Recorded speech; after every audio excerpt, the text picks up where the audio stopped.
Good morning, students. We will continue chapter 9 Kings and Chronicles, and the topic is Titles and Gifts. Grand titles were adopted by Mughal emperor at the time of coronation और victory. देखो बेटा, जितने भी grand titles थे Mughal emperors देते थे जब वो कोई वॉर से जीत के आते थे या उनकी कोई जीत होती थी, फिर उस टाइम उनको एक टाइटल दिया जाता था। उस टाइम ये जो टाइटल्स थे ये पूरी पब्लिक के सामने अनाउंस होते थे। Mughal coins carried the full title of the emperor.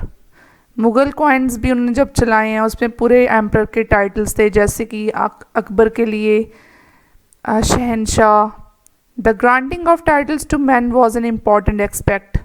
देखो मैन को, बंदों को टाइटल देना बहुत ही इम्पॉर्टेंट चीज़ मानी जाती थी मुग़ल एम्पायर के टाइम पे।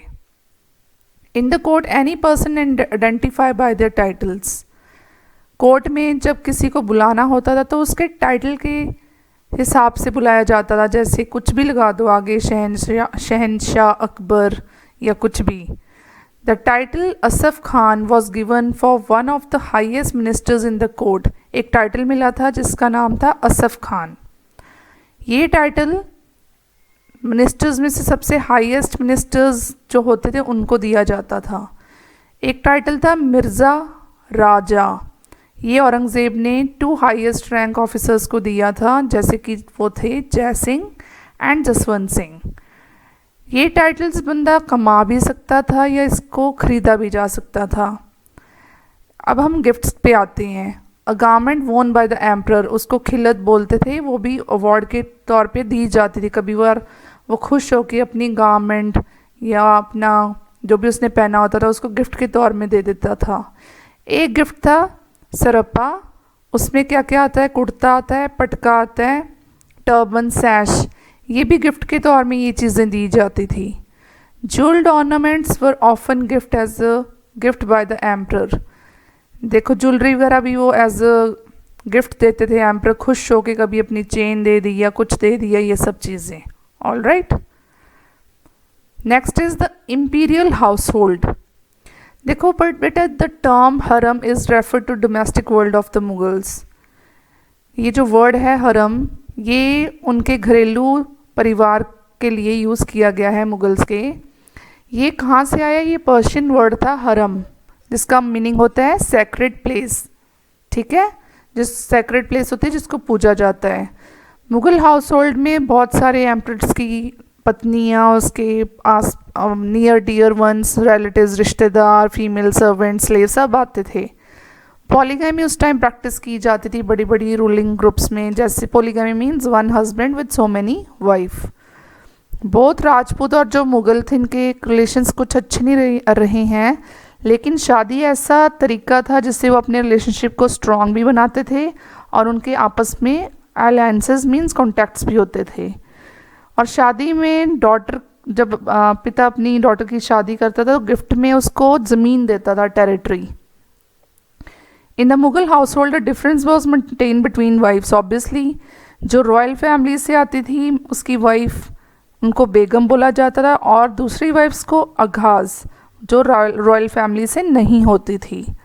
The Begums married after receiving huge amount of cash. देखो शादी के बाद बेगम जो बनती थी उसको उसका फादर बहुत ज़्यादा कैश देता था और उसको हाई स्टेटस और अटेंशन भी मिलती थी अपने हस्बैंड से।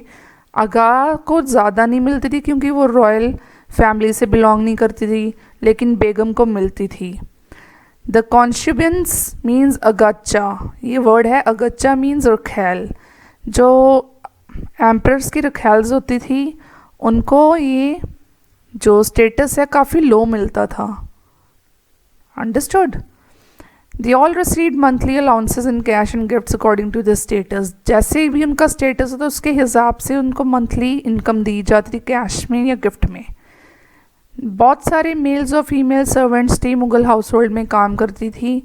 उनको जो भी टास्क दिए जाते थे उनके स्किल के हिसाब से, उनको किस चीज़ में वो अच्छी हैं उसके हिसाब से दिए जाते थे। कई बार टैक्टिक्स और इंटेलिजेंस के हिसाब से भी दी जाती थी, रणनीति या इंटेलिजेंस बहुत अच्छा इंटेलिजेंट हैं वो। After Nurjahan Mughal queens and princesses began to control significant financial resources. Nurjahan के बाद काफ़ी मुगल क्वींस थी, प्रिंसेस थी, रानियाँ थी, या आप कह सकते हो प्रिंसेस थी। उन्होंने काफ़ी फाइनेंशियल रिसोर्सेज पे, पैसों वाली चीज़ों पे कंट्रोल रखा है, बिल्डिंग्स के ऊपर, कंस्ट्रक्शंस के ऊपर। जैसे शाहजहाँ डॉटर थी शाहजहाँ की, उसका नेम था जहाँ नारा एंड रोशन नारा। उन्होंने काफ़ी एनुअल इनकम एंजॉय की है। जो मुग़ल एम्पायर की लेडीज़ थी, वुमेन थी, उनको राइट था कि वो बनवा सकती हैं कुछ भी, बिल्डिंग वगैरह, गार्डन वगैरह, इन सब चीज़ों का अधिकार था उन्हें। जहाँ नारा ने पार्टिसिपेटेड किया बहुत प्रोजेक्ट्स में, जैसे शाहजहानाबाद दिल्ली का गार्डन बन रहा था, या बाजार था चांदनी चौक के, ये जो प्रोजेक्ट्स थे इसमें जहाँ नारा ने काफ़ी पार्टिसिपेट किया। इसका मतलब ये है कि ऑब्वियसली उसके हैंड में फाइनेंशियल कंट्रोल था। एक इंटरेस्टिंग बुक है जो इसमें सारे डोमेस्टिक वर्ल्ड के बारे में बताया मुगल्स के, हुमायूं नामा में। वो किसने लिखी थी? गुलबदन बेगम ने। आई होप आपको इतना समझ आया होगा। है, thank you and have a nice day. बाकी हम नेक्स्ट वीडियो में करेंगे।